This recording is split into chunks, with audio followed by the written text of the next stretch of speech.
ఉన్న బంగారాన్ని విడిపించి ఆ రోజు ఆన్లైన్ రేటుకే మేము కొంటాం. Sharma gold company. నమస్తే, వెల్కమ్ టు సుమన్ టీవీ. ప్రస్తుతం మనతో పాటు ఉన్నారు ప్రముఖ ఆస్ట్రాలజర్, ఎనర్జీ వాస్తు నిపుణులు, అలానే శ్రీ విద్య ఉపాసకులు శ్రీమతి జయప్రద గారు. నమస్తే అండి. నమస్తే అమ్మ, శ్రీమాత్రే నమః. జయప్రద గారు, మనము నక్షత్రం ఏంటి, నక్షత్రంలో ఉండే వాళ్ళ లక్షణాలు ఏ విధంగా ఉంటాయి, అలానే చక్కటి పరిష్కార మార్గాలు ఒక్కొక్కటిగా వివరిస్తూ వస్తున్నారు. మరి ఇప్పుడు పునర్వసు నక్షత్రం గురించి మాట్లాడుకుందామండి. తప్పకుండా పునర్వసు నక్షత్రం గలవారు అంటే యూజువల్గా ఎట్లా ఉంటారు, వాళ్ళ లక్షణాలు ఏంటి? తప్పకుండా. పునర్వసు నక్షత్రం అంటే ఇది చాలా పవర్ఫుల్ నక్షత్రం, చాలా మంచి నక్షత్రము. దేవతలందరికీ ఆహారాన్ని అందిస్తూ ఉంటుందంట ఆవిడ. చాలా మంచి నక్షత్రం అని చెప్తారు ఈ నక్షత్రాన్ని. అధిపతి గురువు, ఓకే, బృహస్పతి అనమాట. సో అందుకని ఏంటంటే ఇలా ఈ నక్షత్రంలో పుట్టిన వాళ్ళ లక్షణాలు అంటే మంచి గుణవంతులే ఉంటారు అందరూ. మంచివాళ్ళు, మంచి గుణం కలిగిన వాళ్ళు, అంటే మంచి బుద్ధి కలిగిన వాళ్ళు, అలాంటి వాళ్ళు ఈ నక్షత్రం వల్ల ఉంటారు.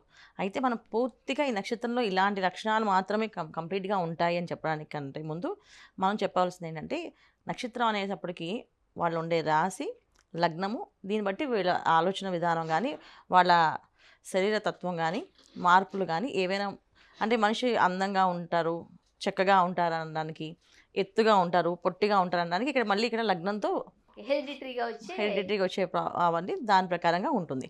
అందుకని ఏంటంటే మన నక్షత్రాల్లో లక్షణాలు కొన్ని వరకు మ్యాచ్ అవుతాయి.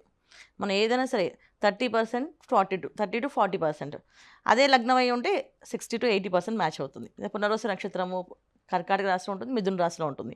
సో మిథున లగ్నం అయితే వాళ్ళు చాలా హైట్, పర్సనాలిటీస్ బాగుంటాయి, మనిషి చాలా అందంగా కనిపిస్తారు, చాలా గంభీరంగా మాట్లాడతారు, మాటలు చాలా బాగుంటాయి.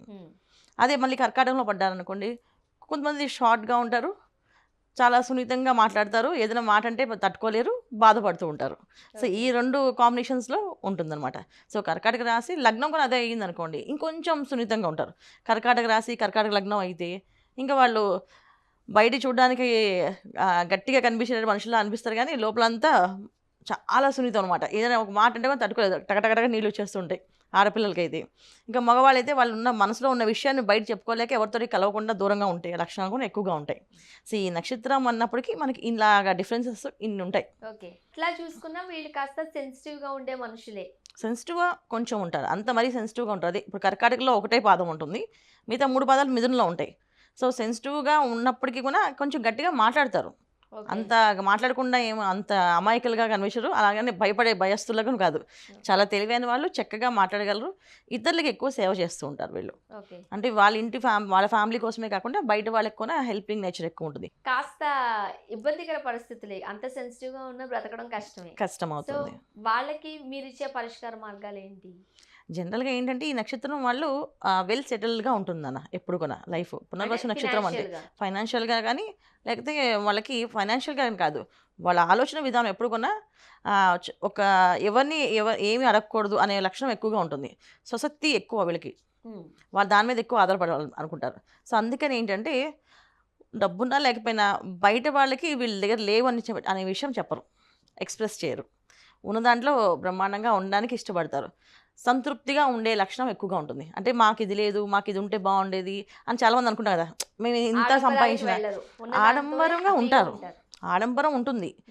అది వాళ్ళ దాంట్లో వాళ్ళకి ఖర్చు పెట్టుకుంటారు తప్ప పక్క వాళ్ళకి ఉంది మనకు లేదనే ఏడుపు అనేది ఉండదు వాళ్ళ దగ్గర, జెల్సీ ఉండదు, ఆ జెల్స్ అనేది ఉండదు వీళ్ళకి. తర్వాత ఏంటంటే మనకి ఎందుకు లేదు అనేది ఆలోచించరు, మనం ఇంకా ఏం చేసుకోవాలి అని ఆలోచిస్తుంటారు. సో ఆ లక్షణం ఎక్కువగా ఉంటుంది పునర్వసు నక్షత్రం వాళ్ళకి. ఎక్కువ 10 మందితో కలుస్తారు, అందరితో కలిపి అందరికి సేవాభావంలో ఉంటారు కనుక వీళ్ళకి ఎక్కువగా ఎప్పుడు ఫ్రెండ్లీ అట్మాస్ఫియర్ ఎక్కువగా ఉంటుంది. సో మరి వీళ్ళు ఒక దేవతను కానీ దేవుణ్ణి కానీ ఆరాధించాల్సి వస్తే ఎవరిని ఆరాధిస్తే మంచిది? పునర్వసు నక్షత్రం జనరల్గా ఏంటంటే రాములవారి నక్షత్రం అని అంటాం. సో ఆయన సాక్షాత్తు రాములవారి నక్షత్రం. ఈ నక్షత్రం చాలా మంచి, ఈ నక్షత్రం గల వాళ్ళకి కూడా అన్ని కష్టాలు ఉంటాయా? అలా ఏం లేదు, రాములవారికి కష్టం ఏం కాదు నాన్న, అది ఒక ధర్మం. ఆ ధర్మంగా మనం నిలబడడానికి ఆయన మనకి ఇలా రేపు వచ్చిన, అంటే ఇది ఎప్పుడో జరిగిన యుగాలు, త్రేతాయుగంలో జరిగిన విషయాలు ఇవి. కానీ మనం ఇప్పుడు కలియుగంలో మన మనిషి అంటే ఒక మాట మీద నిలబడాలి, ఆ మాటకి ఎంత కష్టం వచ్చినా నిలబడాలి, ఒక మాట ఇస్తే ఆ మాటకి కట్టుబడాలి, అది ఏమైనా కానీ అని చెప్పడానికి మాత్రం ఆయన అలా కష్టపడ్డారు. భగవంతుడి కష్టాలు ఏంటి అసలు? భగవంతుడి కష్టాలు కాదు. అంటే మనం ఇలా గట్టిగా ఉండాలి, ఒక మాట మీద నిలబడాలి అనే లక్షణం ఎక్కువగా చూపించడానికి మాత్రమే మనకి అలాగా. సో రాముల వారి గురించి మాట్లాడుకుంటే ఒక రోజంతా పట్టేస్తుంది మనకి. ఈ నక్షత్రం వాళ్ళకి కష్టాలు ఏముండదు. వాళ్ళు ఏ విషయమైనా వాళ్ళు ఫ్రెండ్లీగా తీసుకుంటారు. ఓకే. ఓకే, ఈ ఈ పని ఇలా చేయాలి, ఈ విధంగా నేను చేసుకోవాలి అనుకుంటే తప్ప పక్క వాళ్ళకి ఉంది నాకెందుకు లేదని బాధపడరు. ఈ లక్షణం చాలా మంచి లక్షణం వీళ్ళకి. సో అందుకని వీళ్ళు భగవంతుడి ఆరాధన అనేది కొంతమంది చాలా తక్కువగా ఆరాధిస్తారు, కొంతమంది చాలా భక్తిపరులు అన్నమాట. ఎంత భక్తి అంటే అసలు వాళ్ళు పొద్దున్న లేస్తే దేవుడికి నమస్కారం చేయకుండా బయటికే వెళ్ళరు. ప్రతిదీ భగవంతుడు దేవుడా దేవుడా దేవుడా దేవుడు అంటూ ఉంటుంటారు. కొంతమంది అసలు భగవంతుడి మీద మనసులో ఉంటుంది తప్ప బయటికి కనిపించదు. ఈ విధంగా ఉంటుంది. సీతారాముల వారిలాగా ఉండాలి, మా ఫ్యామిలీ మా జంట ఎప్పుడు కలిసి ఉండాలి అనే భర్తను ఎక్కువగా గౌరవిస్తారు, భర్తకు ఎక్కువ రెస్పెక్ట్ ఇస్తుంటారు. ఇలాంటివన్నీ కూడా ఈ నక్షత్రం లక్షణాలు ఉన్నాయన్నమాట ఆడపిల్లల్లో. కాబట్టి రాముల వారిని పూజిస్తే పూజిస్తే చాలా మంచిది, విష్ణు ఆరాధన చాలా మంచిది. సో అంటే జీవితాంతం లైఫ్ లాంగ్ చేయాల్సిన పరిష్కార మార్గాలు ఏమైనా ఉంటాయా? లైఫ్ లాంగ్ పరిష్కార మార్గాలంటే ఏం ఉండదు. వీళ్ళకి హెల్త్ విషయంలో వీళ్ళు కొంచెం జాగ్రత్తగా ఉండరు. సో హెల్త్ ఒక్కటి వీళ్ళకి ఎప్పుడు కూడా ఇబ్బంది పెడుతూ ఉంటుంది. ఆరోగ్య సమస్యలు అంటే ఎదురు వాళ్ళ సేవాభావాలు ఉంటుందా, టైంకి తినకపోవడం, టైంకి చేయకపోవడం, కొన్ని పనులు ఇన్రెగ్యులర్గా వీళ్ళు ప్రతి విషయాన్ని టేక్ ఇట్ గ్రాంటెడ్గా తీసుకోవడం, పర్లేదు చేద్దాంలే అనుకోవడం, దీనివల్ల హెల్త్ కొంచెం డిస్టర్బెన్స్ ఉంటుంది. ఆ హెల్త్ని జాగ్రత్తగా కాపాడుకోవాలి. టైం టు టైం తినడం కానీ, ఫుడ్ విషయంలో కానీ జాగ్రత్తగా ఉంటే చాలా మంచిది. వీళ్ళు ఫుడ్ చాలా బాగా వండుతారు. కొంతమందికి అయితే చాలా టేస్టీ ఫుడ్ కూడా ఉండగలరు వీళ్ళు. అలాగే ఫుడ్ పెట్టడం కానీ ఇష్టం వీళ్ళకి. కాకపోతే అది ఒక టైం ఉండదు. ఇప్పుడు ఎవరైనా 10 మంది ఇంటికి వచ్చారనుకోండి, వీళ్ళు విసుక్కోకుండా వెంటనే వాళ్ళకి ఫుడ్ ఆర్డర్ చేయడమో లేదా ఫుడ్ వండడమో ఇష్టపడతారు. ఫుడ్ పెట్టడం అంటే చాలా ఇష్టం అన్నమాట వీళ్ళకి. ఫుడ్ పెడుతూ ఉంటారు అనమాట. అందుకని కొంచెం టైమింగ్స్ ఇన్రెగ్యులర్ ఉంటుంది. హెల్త్ ఒక్కోసారి జాగ్రత్తగా చూసుకోవాలి. ఇది మెయిన్ ఇంపార్టెంట్ వీళ్ళకి. తర్వాత వీళ్ళకి ఆర్థిక పరిస్థితి సామాన్యంగానే ఉంటుంది. చాలామందికి అంత హై ఉండరు, అందుకని లోగా ఉండరు, సామాన్యంగానే ఉంటుంది. ఏ విషయమైనా వాళ్ళు జాగ్రత్తగా, అన్ని విషయాలు జాగ్రత్త పర్లే వీళ్ళు. అంత మరీ డుబారా చేసుకునే మనుషులు ఏం కాదు, జాగ్రత్తగానే ఉంటారు ప్రతి విషయాన్ని. ఇంకొక విషయం ఏంటంటే వీళ్ళకి పిల్లలంటే చాలా ప్రేమ. ఫ్యామిలీతో పాటు పిల్లల్ని ఎక్కువ ప్రేమిస్తారు. చాలామంది అంటే భర్త కంటే పిల్లలు ఎక్కువ అన్నట్టు అంటారు కదా, అలా ఆడపిల్లలు అయితే పిల్లలకి ఎక్కువ ప్రయారిటీ ఇస్తుంటారు. అలాగే హస్బెండ్కి అంతే, పిల్లలు ఎక్కువ ప్రయారిటీ ఇస్తుంటారు. వైఫ్కి ఇచ్చినా పిల్లలకి ఎక్కువ ఇస్తుంటారు. ఇలాంటి లక్షణాలు ఎక్కువగా ఉంటాయి అన్నమాట. సో పిల్లలతో ముడిపడి వీళ్ళకి కొంచెం ఇబ్బందులు ఉంటాయి. పిల్లలు కొంచెం టెన్షన్ పడ్డాం, ఎప్పుడు బాధపడ్డాం అని ఉంటుంది. సో వీళ్ళు ఎక్కువ ఏంటంటే మంచిగా మెడిటేషన్, యోగా చేస్తూ వాళ్ళని టైం టు టైం వీళ్ళు ఫుడ్ తీసుకోవడం చేయడం వల్ల వీళ్ళు ఆరోగ్య సమస్య రాకుండా ఉంటుంది. పెద్ద సమస్య అనేది ఏంటంటే ఒకేసారి వస్తుంది వీళ్ళకి ఆరోగ్య సమస్య, అనారోగ్య సమస్య.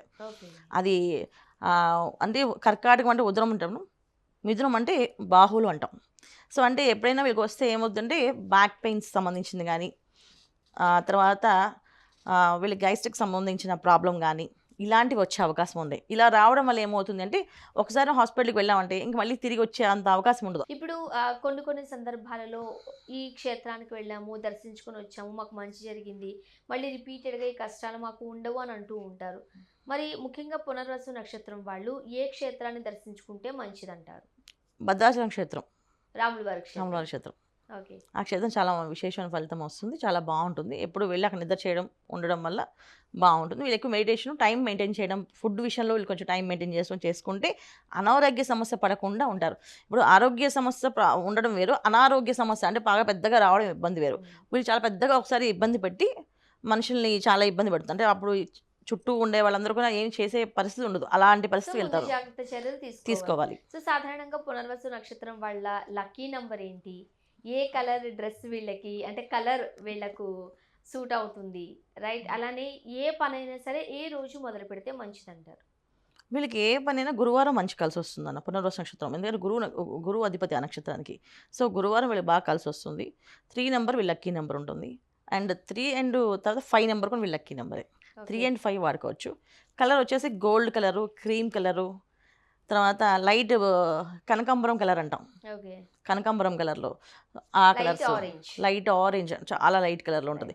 సో ఇలాంటి కలర్స్ చాలా, అంటే లైట్ కలర్స్ ఎప్పుడు కూడా వీళ్ళకి ప్లెజెంట్గా వాతావరణాన్ని కానీ ఎదుటి వాళ్ళతో మాట్లాడేటప్పుడు కానీ వీళ్ళకి బాగుంటుంది. వీళ్ళు ఇష్టపడే కూడా అవే ఎక్కువ, చాలా డిగ్నిటీగా ఉండాలంటే వైట్ కలర్స్, క్రీమ్ కలర్స్ అలాంటివే కట్టుకుంటుంటారు, అలాంటివి వేసుకుంటుంటారు వీళ్ళు.